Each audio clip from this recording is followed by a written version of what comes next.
पाकिस्तान ने ये बोला है कि हमें भी ब्रिक्स के ग्रुप में ऐड कर लिया जाए, और कहा यह जा रहा है, सुनने में ऐसा आ रहा है कि 2024 तक पाकिस्तान को ब्रिक्स के ग्रुप में ऐड कर लिया जाएगा। इसके बाद रशियन मीडिया ने एक पिक्चर वायरल की है, एक तरह की मीम है जिसमें पाकिस्तान को ह्यूमिलिएट किया जा रहा है, और मीम ये चलाई है कि ये ब्रिक्स के सारे मेंबर्स सुपर हीरो हैं और ये पाकिस्तान अननोन पता नहीं कहां से बीच में घुस आ रहा है। पहली बात यह है कि हमें अपनी इकोनॉमी पे तवज्जो देनी चाहिए, पाकिस्तान को अपनी अंदरूनी इकोनॉमी पे तवज्जो देनी चाहिए।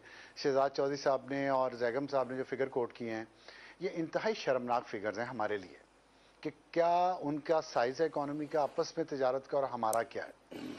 तो पहली बात तो यह है कि हमें रीजनल ट्रेड पे बहुत फोकस करना चाहिए। हमारी जो बेस्ट जो ट्रेड है, हमारा बिगेस्ट ट्रेड पार्टनर वो अमेरिका है, इतनी दूर।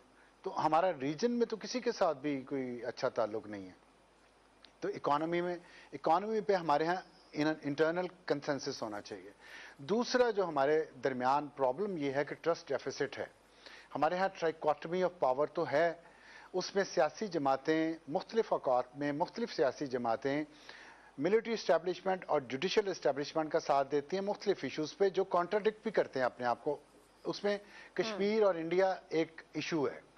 हर सियासी जमात दूसरी सियासी जमात को अक्यूज़ करती है कश्मीर का सौदा करने पे, इंडिया के साथ मिलने पे। इस्टेब्लिशमेंट को भी घसीटा जाता है, जुडिशरी भी कभी कभार साथ आ जाती है सपोर्ट करने के लिए, या इस्टेब्लिशमेंट को या किसी सियासी जमात को।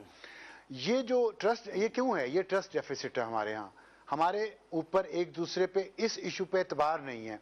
वो तभी होगा अगर हम इकोनॉमी पे फोकस हमारा सबका होगा और हम ये समझेंगे दिल से कि इंडिया के साथ तिजारत में या इंडिया के साथ थोड़ा रिलेशनशिप को नॉर्मलाइज रखने में, जिस तरह चाइना और ताइवान का है जो एग्जांपल दी गई है अभी, उसी तरह क्या पाकिस्तान अपने मौक़िफ़ पे कायम की वजह है। और वो ये है कि आज़ादी से लेकर अब तक हुक्मरानों ने कभी भी मुल्की मईशत को तरजीह दी ही नहीं।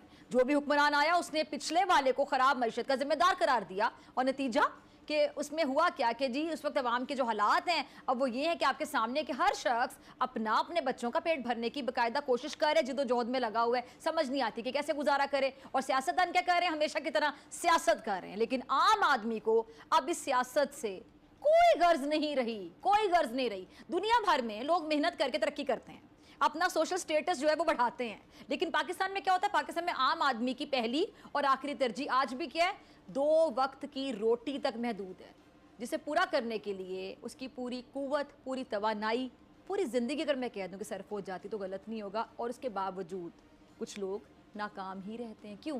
क्योंकि आसमान को छूती जो महंगाई है उसको आम आदमी की महदूद जो आमदन है वो पूरा नहीं कर पाती है। बेरोज़गारी आपके सामने है। बेरोज़गारी का आलम ये है कि जो जहाँ काम कर रहा है और उसी रोज़गार को गनीमत समझता है।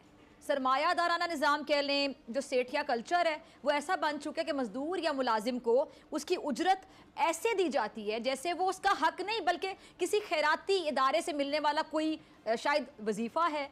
और मुलाजमिन के तहफ़्फ़ुज़ और हुकूक़ के लिए कायम जो इदारे हैं बाकायदा मुजरिमाना खामोशी का मंजर पेश कर रहे होते हैं। कारोबारी अफराद की अगर मैं बात करूँ, जो कारोबार करते हैं तो इजाफी टैक्सेस, डॉलर की कदर में बेजा इजाफा, हुकूमत की जानिब से लगाई जाने वाली जो नित नई पाबंदियाँ हैं, खाम माल की दरामद के मसाइल, तवानाई के बहरान, भारी भरकम बिलों ने पैदावार को शदीद मुतासिर कर दी है। अब हुआ क्या उसके बायस कि जो हमारा जो प्रोडक्शन सेक्टर है आलमी मार्केट में इस कीमत पर जो प्रोडक्ट्स फराहम करने में बाकायदा नाकाम है, जो दूसरे ममालिक के जो प्रोडक्शन सेक्टर है वहाँ पे फराहम कर रहे हैं।